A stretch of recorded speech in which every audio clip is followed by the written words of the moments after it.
वक्फ संशोधन bill pass करने के बाद नरेंद्र मोदी ने क्या कहा है, आइए जानते हैं। कहा है कि इससे खास तौर पर उन लोगों को मदद मिलेगी जो हाशिए पर हैं, जिनकी आवाजें अनसुनी रहीं और जिनको अवसरों से दूर रखा गया है।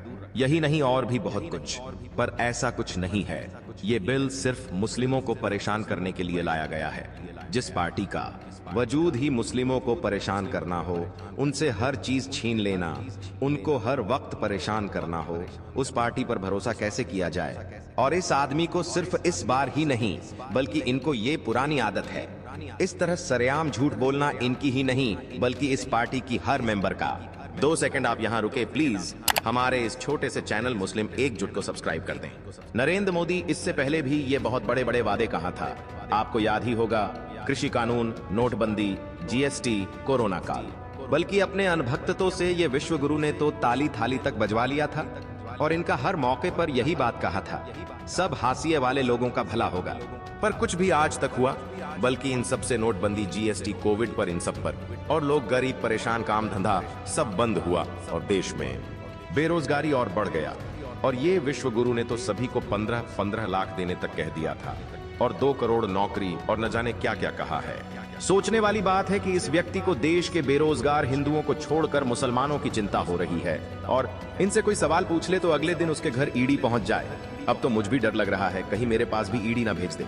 ये विश्व गुरु उर्फ तानाशाह, कुणाल कामरा ने जो गाया है तानाशाह, वह बिल्कुल ठीक गाया है। उनको इस हिम्मत के लिए सैल्यूट है। बीजेपी पार्टी के एक खास बात यह है कि इसमें छोटे से लेकर बड़े तक सबके सब झूठे मक्कार हैं। कोई कुछ कहता और कोई कुछ और। अब इसी को देख लो, केंद्रीय मंत्री अमित शाह को कि कैसे झूठ बोल रहा है।